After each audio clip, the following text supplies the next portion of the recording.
Dia masuk ke toko kelontong biasa saja, tapi matanya berbeda, seperti orang yang sudah lama tidak tidur atau orang yang sedang mencari sesuatu, bukan sekedar minuman tapi jawaban. Ia melihat rak minuman lalu menghitung, 1, 2, 3, 4, 5. Ia menutup mata seolah berdoa atau mungkin berharap. Ia membuka mata dan di depannya ada sebuah lotre, bukan lotre biasa, lotre yang bisa mengubah hidupnya atau menghancurkannya. Ia menggaruk kepala, bingung, takut, tapi juga penasaran, karena ia tahu jika ia membelinya segalanya akan berubah, tapi jika tidak, ia akan tetap seperti ini, miskin, sendiri, tanpa harapan.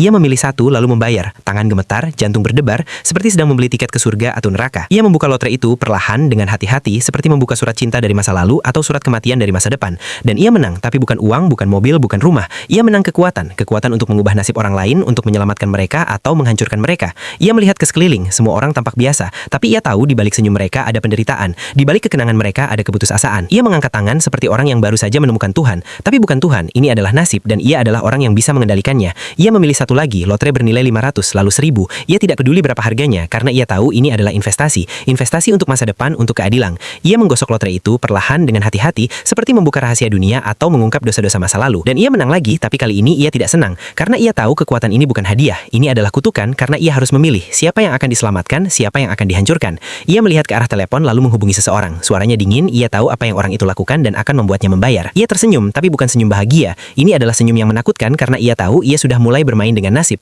dan tidak ada yang bisa menghentikannya. Di sebuah ruangan mewah, seorang wanita duduk di lantai, menangis, tidak tahu bahwa ia adalah korban berikutnya karena ia telah menghancurkan hidup orang lain dan sekarang gilirannya. Seorang wanita berbulu hitam berdiri di dekatnya, wajahnya dingin, matanya tajam. Ia tahu ia adalah orang yang bertanggung jawab atas semua ini dan ia tidak akan membiarkannya lolos. Ia melihat ke arah pria itu, matanya kosong tapi penuh dendam, karena ia tahu ia hanya menjalankan nasib dan nasib tidak pernah salah. Ia berjalan perlahan menuju pintu, tapi tidak keluar karena ia tahu ia masih punya pekerjaan, masih ada orang yang harus diselamatkan, masih ada orang yang harus dihancurkan. Seorang pria tua muncul, wajahnya lelah, matanya penuh kesedihan. Ia tahu pria tua itu adalah orang yang pertama kali memberinya lotre itu, dan sekarang ia harus membayar. Wanita berbulu hitam menatapnya, tidak marah tapi juga tidak kasihan, karena ia tahu semua orang harus membayar atas dosa-dosa mereka, termasuk dia. Pria itu tersenyum tapi bukan senyum bahagia. Ini adalah senyum yang menakutkan karena ia tahu ia sudah mulai bermain dengan nasib, dan tidak ada yang bisa menghentikannya. Wanita itu menangis tapi tidak meminta maaf karena ia tahu tidak ada yang bisa mengembalikan waktu, tidak ada yang bisa menghapus dosa. Pria itu menatapnya tidak marah tapi juga tidak kasihan, karena ia tahu ia hanya menjalankan nasib dan nasib tidak pernah salah. Wanita berbulu hitam berbicara, suaranya dingin, ia mengatakan bahwa mereka pikir bisa lolos dan aman, tapi mereka salah. Wanita itu menutup wajahnya, tidak bisa berkata-kata karena ia tahu ia sudah kehilangan segalanya, termasuk harapan. Pria tua itu menatapnya, tidak marah tapi juga tidak kasihan, karena ia tahu semua orang harus membayar atas dosa-dosa mereka, termasuk dia. Pria itu berdiri di tengah ruangan, melihat ke arah mereka, tidak tahu apa yang akan terjadi, tapi mereka tahu ia adalah orang yang bisa mengubah nasib mereka, untuk baik atau buruk. Wanita berbulu hitam menatapnya, tidak marah tapi juga tidak kasihan, karena ia tahu semua orang harus membayar atas dosa-dosa mereka, termasuk dia. Pria itu menatapnya, tidak takut tapi juga tidak merasa bersalah, karena ia tahu ia hanya menjalankan nasib dan nasib tidak pernah salah. Wanita itu menutup wajah